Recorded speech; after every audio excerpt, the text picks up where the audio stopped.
անբացատրելի զգացմունք է, բայց առաջի հերթին հպարտություն եմ զգում։ Միշտ ես համ ճանապարհում եմ, համ դիմավորում եմ, այդ իմ կարծիքով մարզիկի համար շատ կարևոր դեր ունի եւ հաջողության դեպքում եւ անհաջողության դեպքում մարզիչը պետք է միշտ իր մարզիկի կողքին լինի։ 16 թվականից հետո ես մեջքից վնասվածքից հետո չկարողացա մարզվել եւ մեծ ցանկություն ունեի, որպեսզի ես անձամբ մեծ ասակներում ինչ որ մի գործ անեի սպորտում, ցավոք սրտի կիսատ մնաց եւ այդ կիսատը հիմա լրացնում եմ իմ մարզուհիների շնորհիվ։ Ես երեխաներ կան, որոնք ինքնակամ են եկել, Նազիկին հրիփսիմեին մեջ տեսնելուց հետո ինքնակամ եկել են, երեխաներ կան, որոնց մասին ես եմ տեղեկացրել դպրոցներից,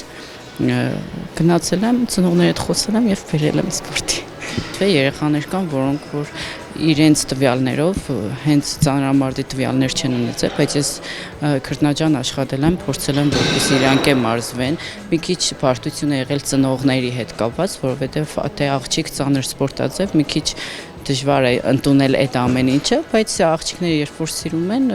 մենք էլ կարողանում ենք համոզել ծնողներին իրենց արդյունքներով։ Հիմա ավելի պաշտավորված եմ զգում, որովհետև անցած տարի եղա մեծահասակների Եվրոպայի չեմպիոն, այս տարի էլ հուսանք նորից կլինեմ, որ բոլորը չխոսեն, որ պատահական չեմպիոն եղա։ Դա նկարագրելի զգացողություն է, ոչ մեկս չենք կարող կիսվել այդ զգացողությունով։ Դա էկրաններից էլ պարզ է, որ շատ ուրախություն ենք զգում այդ պահին, որ մեր պատվին հնչում է օրհներկը Հայաստանի, ու հուսով ենք, որ ամեն մրցմանը կհնչի մեր օրհներկը։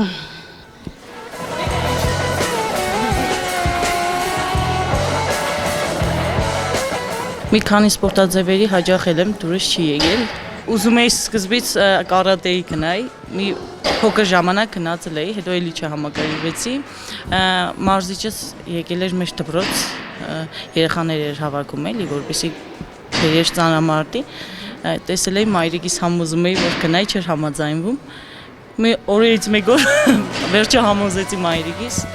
ու եկա ծանրամարտի։ Ներկայիս ամենալավ տիտղոսը Եվրոպայից փոխ չեմպիոն լինելն է, բայց հուսով եմ ավելի բարելավեմ տիտղոսներս, մեծահասակների Եվրոպայում կնվաճեմ մեդալ, ինչու եւ չեմպիոն, տեսնենք։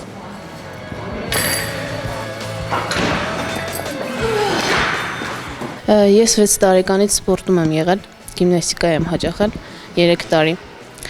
Շատ սիրել եմ սպորտը։ Հետո 13 տարեկանից սկսեցի ծանրամարտ պարապել, Նազիկ Ավդալյանի շնորհիվ եմ եկել, նրան եմ տեսել հեռուստացույցով, շատ էի սիրում, մայրիկս էր շատ սիրում, բայց հայրիկս դեմ էր, ասում է, որ ծանր է սպորտաձևը, չէր ուզում ինձ տանջել դրա պատճառով, բայց համոզել եմ, արդեն 6 տարի է մարզվում եմ ծանրամարտով, շատ եմ սիրում իմ սպորտը, ճիշտ է, ինչքան էլ վնասվածքներ լինի, մեկ է, սիրում եմ ծանրամարտը։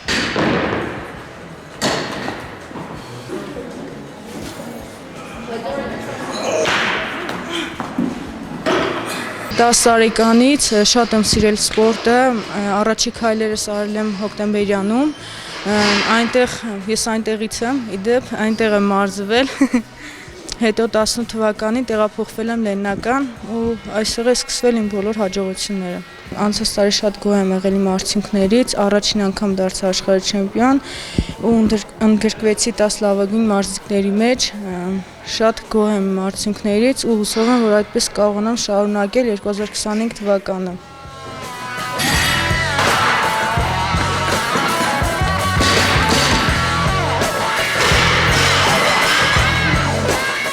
Փոքր ժամանակ, հա, շատ եմ սիրել ծանրությունները, մեր դպրոցում բոլոր դասատուներին գրգում էի տալիս, մեր տնօրենը ուղարկեց, ասեց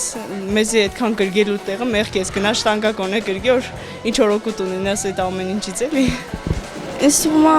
այդքան է կարևոր չի կինը թե տղամարդը, այդ ամեն ինչը սիրով պետք է լինի, եթե չես սիրում, ոչ մի բանի հետ չես հասնի։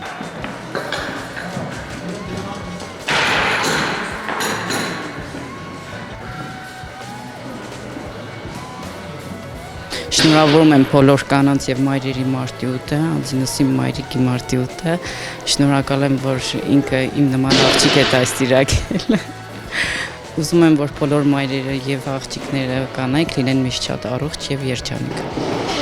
Շնորհավորում եմ բոլոր աղջիկներին եւ կանանց եւ առաջին հերթին բոլոր ծանրամարտիկ աղջիկներին եւ այս տարի կարողանանք լավ մեդալներ բերել Հայաստան։ Մամ ջան, ընկերքիցն է, շնորհավորել մարտի 8-ը։ Եղեք միշտ այդպեսին ու եղեք անչափ գեղեցիկ։ Լավ։ Շնորհավորում եմ բոլոր կանանց աղջիկների մարտի 8-ը, նաեւ մեր ծանրորդների, ծանրորդուիների մարտի 8-ը։ Ցանկանում եմ բոլորին երջանկություն, առողջություն, իսկ մեր ծանրորդուիներին լավ մեդալներ։